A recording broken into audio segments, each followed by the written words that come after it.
I've got a massive weekend of both deadlifting and running training.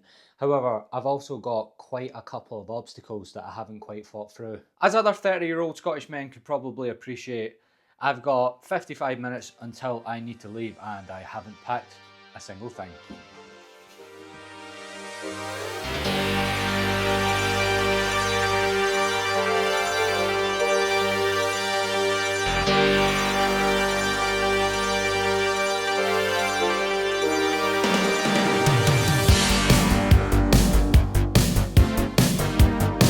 It's really unlike me to have to wash all of my socks the morning before I have to travel somewhere. Honestly, no satire, first ever time.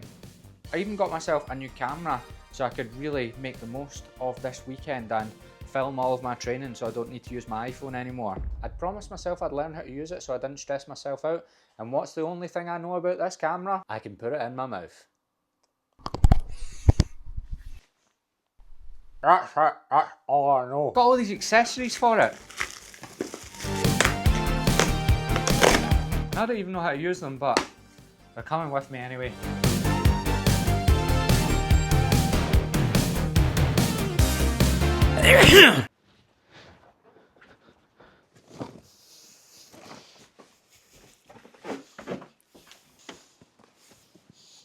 Thankfully, I've got someone joining me on this 5.5-hour drive, and he doesn't realise that he's agreed to actually be extracted for content. I'm basically going to pull his life story out of him and make it the subject of this video because he's got a similar upbringing to myself, I think. I've actually never met him, so maybe this might be the most awkward conversation I've ever had in my life, and I'll not put it anywhere near the internet. Hopefully he's alright, because if he's a freak, I'm in for a brutal 5.5 hours.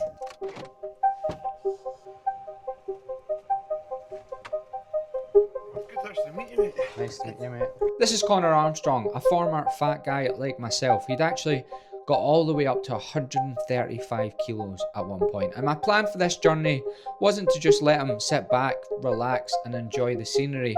I wanted to question him on how he gained the weight in the first place and how it affected him. From seeing his videos on social media, I related to him a lot. I felt like we had a lot in common. For me, a lot of my struggles with my weight came from wanting to be attractive to women and then emotionally eating because I felt like I wasn't. So I wanted to prod at Connor and see if he felt the same.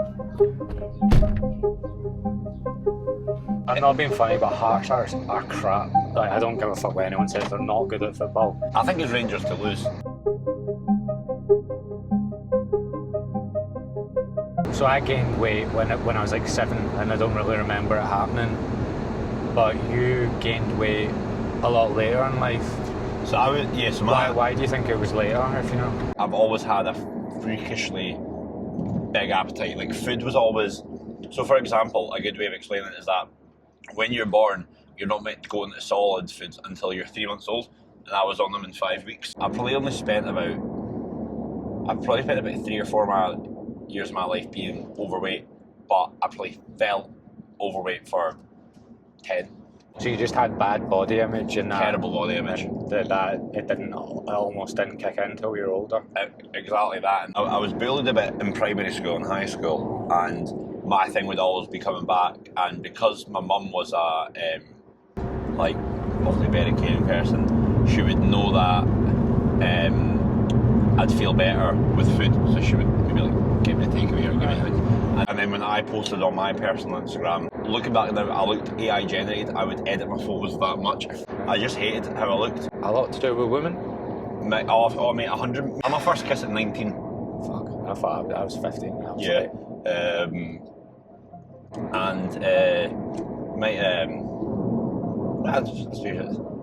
First kiss was also my first time. Which is it's a good story. I told that. What one did you do first? So what, mate? That's, oh my god! Fucking hell, dickhead. There you go. There's all sorts going on. I've never heard that in my life, by the way. That's fair enough. When I arrived in my hotel in Nottingham, I realised making an interesting vlog here was going to be simply impossible. It was a very strange place. None of the setup made any sense. I mean, it's not surprising, is it? It is Nottingham at the end of the day. So I decided to take this video in a completely different direction from what I had planned.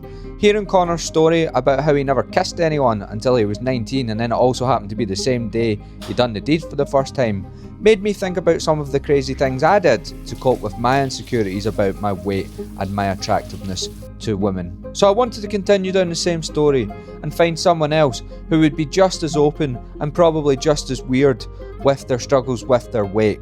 Thankfully, I knew just the guy. I just had to hope he was still going to be at the business event I was going to in Nottingham the next day, and he'd be willing to let me prod at his insecurities too, and I'd be able to find somewhere else to do so. That security guard came in and went, "Oh, sorry, you using this?" And I was like, "Yeah." And I was just standing there, "I've got this booked." Can't wait, we just draw a cock on every page as well.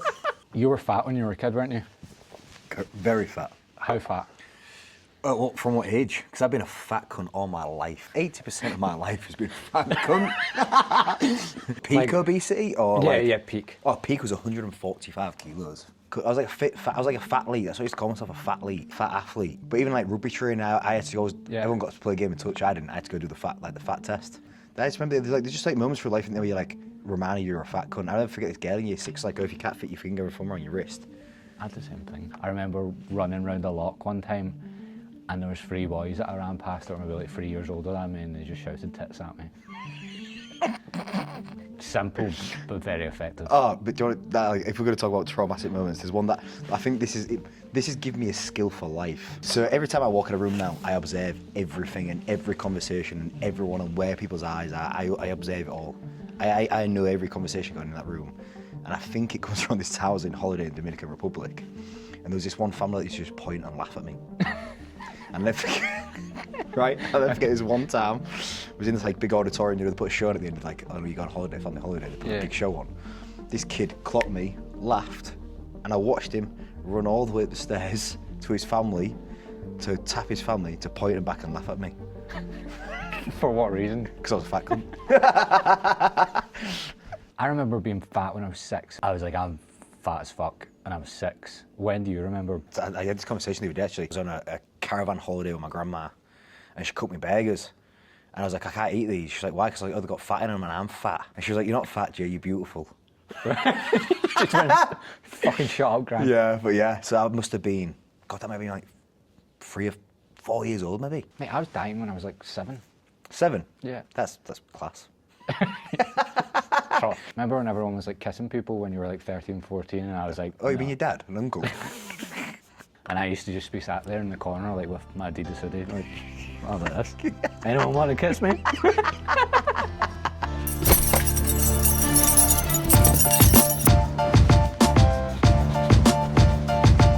I'm trying to figure out where I should run in Nottingham. Last time I came here with no plan and I just ran in a random park, and I was wearing like camouflage Gymshark shorts, and I ran past this group of very young girls, and one of them just shouted at me, "Pedo!" And it still haunts me. A lot. When a 10-year-old girl calls you a pedo, you can't do anything about it.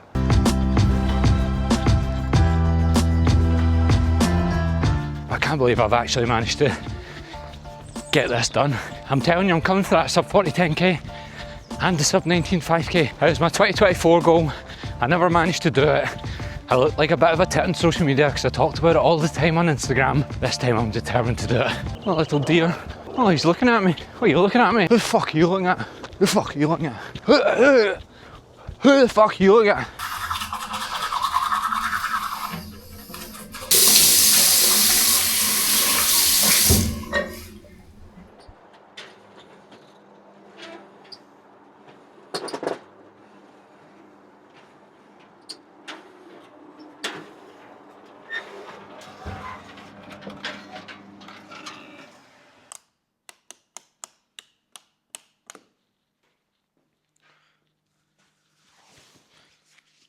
I was meant to go to this fancy powerlifting style gym in Nottingham, but I decided to sack it off and head up the road instead. The Grand National was on, and one of my favourite things to do is watch my dad watch the Grand National. I didn't even watch the horses, I just watched my dad watch the horses. I don't regret a single part of that decision. However, it means I now have to do my heaviest deadlift session straight after driving all the way home from Nottingham, man. It's like 7 o'clock at night now, and I really can't be bothered. But that is the attitude of a sucker. So I'm gonna get on that.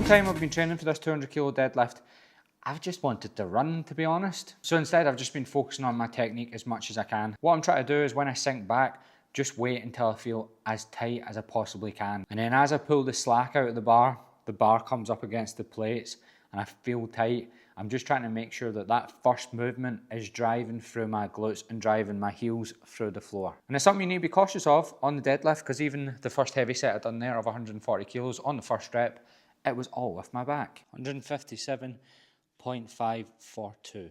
Deep breath in, sink back until you feel tight and push through your glutes.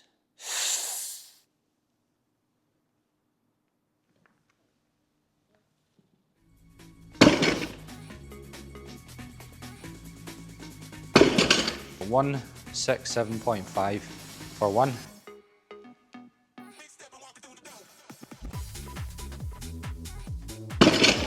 175. When I first tested my one rep 6 weeks ago, I done 180, so I should be able to do this.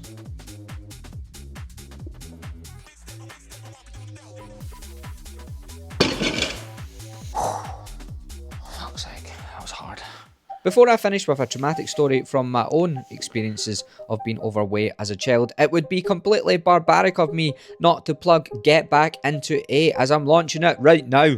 I've only recently got some subscribers and I've only recently started YouTube, so a lot of people that are following me will probably think, "Aye, he must be new to this." But actually, I've been coaching for nearly 6 years now. I've always been on Instagram and TikTok. I had a podcast at one point, and I started YouTube to help grow my coaching business. Get Back Into 8 is literally the only fat loss program on the market that also genuinely teaches you how to lift. Instead of obsessing over calories and steps to help you lose fat, we try to get you as good as we possibly can at lifting within 8 weeks. It's literally £99. It's launching again May 1st, 2026. But even if you're watching on a later date, it runs 3 times a year, so you still should get yourself on that priority list. On that list, you'll get notified of the next one, and you have to be on the priority list to be able to get it for 99 quid. If you're not, it will be 149. I've been trying to think about what I was trying to get at when I was asking people specifically what they used to do when they were overweight, especially as a kid. And I think it's because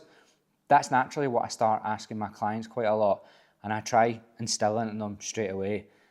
If you're overweight and you struggle with exercise and you're anxious in the gym, there's a high chance that just looking at your food and looking at your exercise isn't going to work. That is what I help people discover on the calls of Get Back Into 8. Put yourself on the priority list in the description, because there's most likely going to be stuff that's led to you overeating that's probably going to take more than just food and exercise to address. I also wanted to leave you with a little piece from myself. It was only right that if I traumatized a few people for the sake of some content, that I traumatized myself. When I was 12, I had a Sony Ericsson phone, and I waited all night for my mum to leave the house, because what I was going to do was going to be very, very embarrassing. And when my mum left the house and I made sure she was gone and out of sight and she wasn't going to be back anytime soon, I propped up my phone against my bookcase and I took my first ever progress pictures. But I didn't just leave them to my phone. No.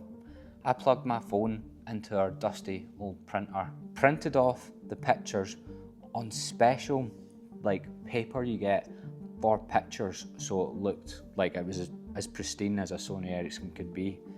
And when I seen them come out the printer, I cried for about an hour or two straight. I think I ate probably somewhere in the region of 12 to 20 Kit Kats. That was my thing. And I stuck those photos in a weight loss diary in a big notepad, and I actually found it a year ago. I actually have the evidence, I'll show you. I remember having hundreds of these notepads, because every time I started a new weight loss journey, which was every third day, I would get a notepad, I would write down how much weight I was going to lose, I would write down my weigh-ins for 3 days, and as soon as it didn't go down, I would eat everything in our cupboards. So yeah, I thought it was only right that I shared a bit of traumatizing information about myself. But anyway, we are done. My missus is phoning me. I have to also end the video. I haven't seen her in 2 days, and she's probably wondering where I am, and I'm talking shite to you. So yes, there'll be another video up here. It'll be another vlog. It'll be just as interesting, of course. And I'll see you soon.